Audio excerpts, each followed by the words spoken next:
Harry Mishkin.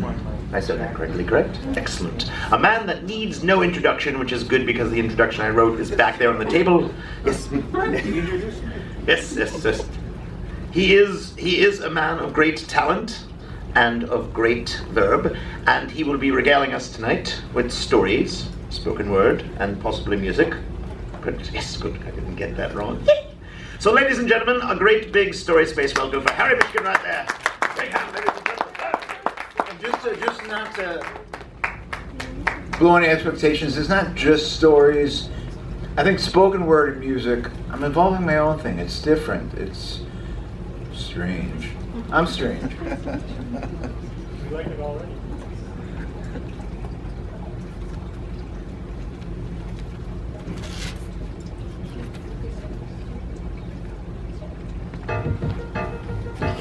Now, I don't know if this is going to come off as I expected.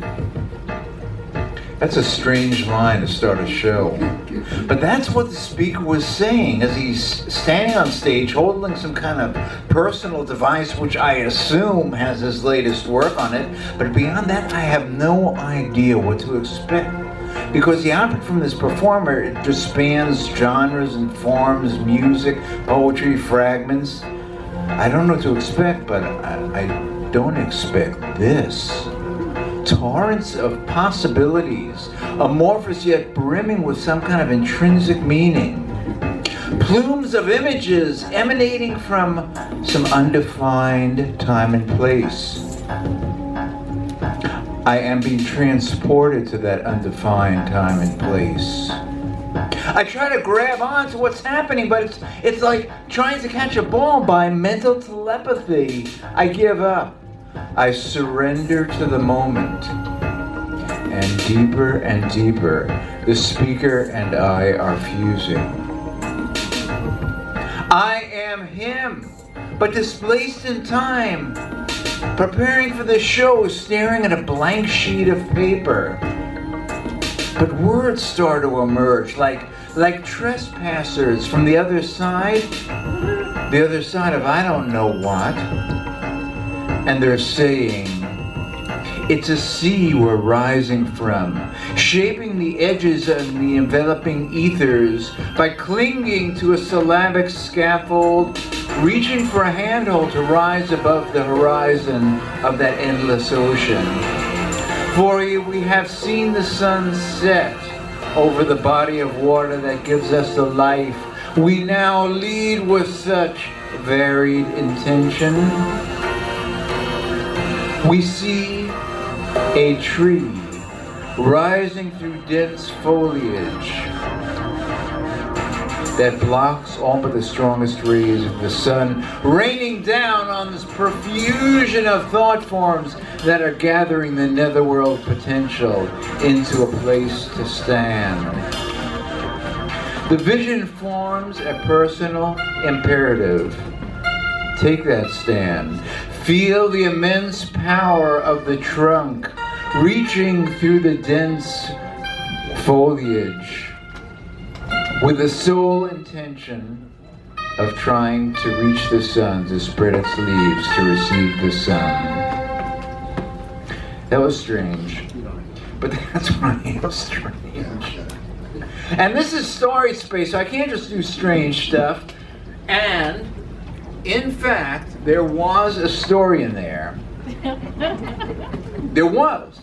That image of the tree, the idea of a tree striving to reach through to the sun. I got that image on the job. What kind of job, you might ask? Mightn't you? Yes. Go on, ask it. What do you think participation job was this? What kind of job? I was a counselor at a psychiatric halfway house.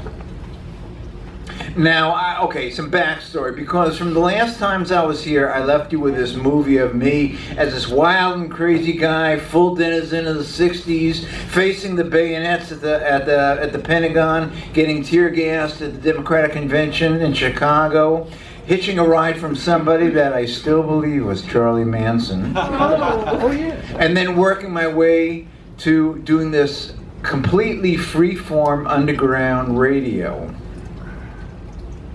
Now, how did I get from there to being a psychology person or counselor? I should say counselor's quote is in quotes. It was really a med dispenser, suicide preventer, and peacekeeper. But basically how I got there is simply the fact that I finally grew up and, doing non-commercial radio, getting little or no money, eventually got old. And so at 21 I said, I guess I really need a job that pays. But this point in my life actually was one of those change of life moments that was marked by a convergence of a couple of different factors. So one of these factors was the fact that, okay, I need a job that pays. Another factor was that after 5 years, my accident settlement came up. Now, just a backstory, I was fortunate enough to have been hit by a car. I mean, it really was fortunate. I was whacked. I was like 30 feet down the road, but there was very little permanent injury. And it took 5 years, but I got some money out of it, enough to give me some breathing room and pay my dad back for the medical bills he laid out. So that was one of the things. So I'm doing some breathing, mostly on Mediterranean air on the island of Crete. On the island of Crete. I rode a motorcycle around Crete for a month. But the other factor, okay, so I needed a job, that was one factor. The money came through, that was another factor. The third factor was that my compulsion to move to San Francisco. So I'm in Portland doing this radio, but I'd been in San Francisco, and I guess I left my heart there a couple of different times, and I just really wanted to move to San Francisco. I also wanted to, as I put it, get out from behind the mic, because doing the radio was really creative for me. It was a very creative period, but I don't see my audience, and then the performing scene in San Francisco is very vibrant. Now, the third factor was that I happened to hear about a school in San Francisco that's offering a master's degree in counseling psychology.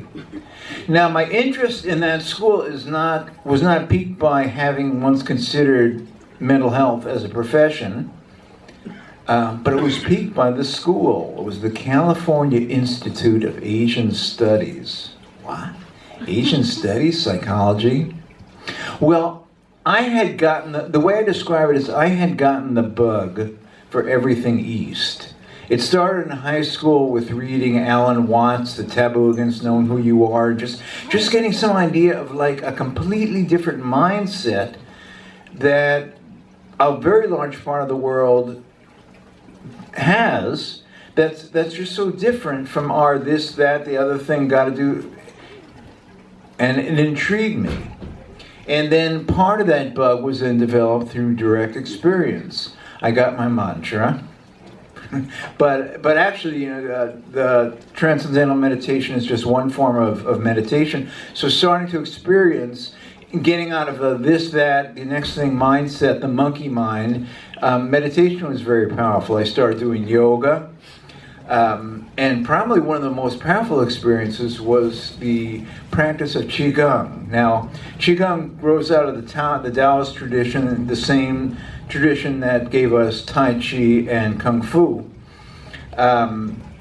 And I've done it since, and it varies a lot from the practitioner, but I had the very good fortune that this very first experience was a Chinese national, so this is somebody that has really studied very seriously, who is also a doctor of biochemistry. And so, and this was my second PE class, undergraduate. I went to Antioch. Wild and crazy guy, he has to go to Antioch. And so here this guy talks. So as the dabblers dropped out, Qigong exercise involves breathing with visualization of energy, of light or heat.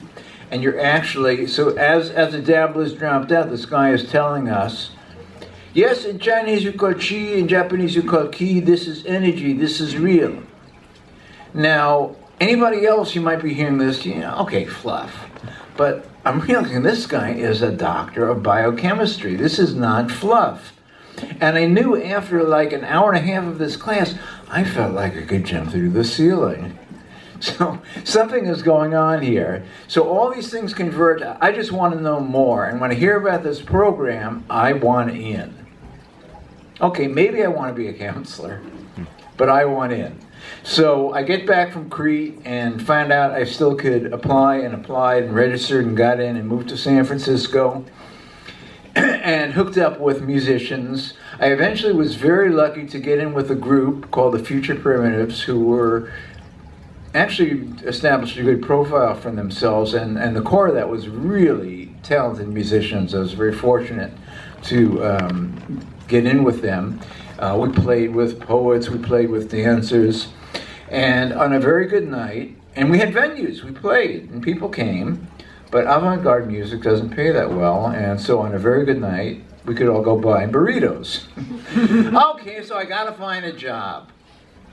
Now, I just came from radio, so I think, well, maybe I can make a living in radio. Now, Harry, San Francisco is like the most competitive town in this country for anything creative. But I also discovered that I don't want to do commercial radio.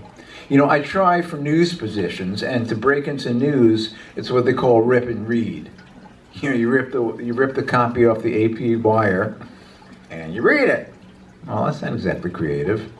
And then doing a music spot, you know, you have playlists. One of my friends from the radio station in Portland got an air spot in cable, and she was not a happy camper. One, just working from a playlist, and two, the difference in pay between the top jocks and the bread and butter is mammoth. I mean, it wasn't that good of a living. And she never knew from one moment to the next, one day to the next, whether she'd still have a job. Okay, so forget it for radio. All right, so I'm working on a master's degree in counseling, maybe paraprofessional mental health. And I find this position with an agency that runs what's termed halfway houses. So it wasn't like clinical. Part of the nature of this position is that the people are referred either from mental hospitals or crisis clinics, and they have to be hooked up with a psychiatrist or a therapist, and they have to be together enough to maintain some kind of daytime activity. So we're not really doing therapy there. We're providing the basic structure, you know, somewhere in between the structure of a hospital and being on your own. And the shift pattern is that a counselor is the only one on duty, and it's a 26-hour shift. And the office is also your bedroom. And you're the only one on duty except for the beginning and the end of the shift. There's an overlap where you exchange notes with the person that was on duty before you. Okay, so here comes the tree story. I come on duty, and we do our changeover, and I'm informed I got to confront Arthur. Now, Arthur became a resident 2 nights before I got on. I never met him. And for those 2 nights, he broke one of the rules of the house, which is that residents could go out, but they have to be back by 10. And so for the past 2 nights, there's a knock at the door at 10:30, 11:15, maybe even later, and Arthur comes strolling in, and the counselor on duty said, you know, we have this rule. And Arthur just says, yeah. Okay, so now it's up to me. I got to be the one to tell him, hey, Arthur, you're in or you're out. You're out of the house. And so I know who he is. As residents are streaming back from the day activities, he's the only one I don't know. Kind of wiry guy, short, wiry, intense. So the residents are coming in, they're talking to one another. And I notice Arthur's not initiating any conversations. And when he talks to a resident, first of all, it's real articulate, but it's also real terse. This is a serious dude. And so we have our dinner, and most residents hang out in the living room, you know, we talk, but Arthur goes back to his room. Well, I don't want to just go right into the confrontation. I want to find out about this guy. So I knock on the door, hey, can we talk? And I start off that way, hey, you know, I haven't met you, I just want to know about you. And he tells me he's an artist trying to make it in San Francisco. Okay, so reality check. Hey, do you have any of your work? And he pulls out this portfolio, and he starts pulling out these pieces that are mind-blowing. They're incredible. They are so well done. Still lifes, portraits, group scenes. And I'm saying, man, this stuff is great, but boy, it must be so tough to try to make it in this town, because it is so competitive. Anything creative, everybody wants to be there. And that's when he goes into this thing. He says, you know what? I'm a redwood tree. You see all that dark stuff in the bottom of the forest floor? I rise above it because I'm a redwood tree. I see to the light. It's a beautiful metaphor. I'm really getting with it. And then all of a sudden I think, wait a minute, which side of the paycheck am I on? So I say, Arthur, what are you doing here? I'm seeing this talent, this beautiful mind that could think of this stuff. And he tells me, the sheriff's men brought me here. Well, why did the sheriff's men bring you here? I was merely exercising my vocal cords. And then it hits me, because I've already been around. Arthur was yelling back at his voices. The voices in his head. Now, this isn't therapy, so I'm not about to confront him on his denial. So I just say, hey Arthur, you like it here, don't you? I mean, it's a roof, you got some meals. Yeah. Well, listen, we got this rule about being back by 10 o'clock. If you're not back by 10 o'clock one more night, you're out of here. You think you could do that? You think you'd be back by 10? Yeah. I don't know if it happened. Because by my next shift, now this agency ran 2 other houses, and by my next shift at this house, it was like 2 or 3 weeks later, Arthur was already gone. And I dug through the notes, and he wasn't kicked out, but he checked himself out. Residents are under no compulsion to stay. So it makes me think about a song I wrote about this house in particular. The other 2 houses are longer-term houses, and they have more of your chronic mental health patients, but this is more of a varied kind of house. And I wrote a song about it, where I called the house Wandering Hotel. And the chorus goes like this. Some check out in the morning, they're running for their lives. Some will walk out singing in the middle of the night. And some start realizing that they have seen paradise at Wandering Hotel. Which category did Arthur fit into? I'll never know. But it was so interesting. Besides that beautiful metaphor, it just was like this up-close and personal confrontation with that, whatever you want to call it, that borderline, crazy, sane. If you think of it as borderline, it's definitely a permeable membrane, because we're all, I don't know, just to divert a little bit. Anybody ever see, there was a woman that performed here, Ruby Wax. Anybody catch her act? She is hysterical. And she goes into this thing about the fact that 1 out of 4 people have some form of mental illness. So she looks at the audience. 1, 2, 3, 4. Except this is a different audience. You're all whack. So did Arthur make it. We'll never know. We're just passing on the night. Now, my interactions with the other residents didn't leave me with such, metaphorical, metaphysical influence. But they were also upfront and close personal encounters with that borderline. Here's another one.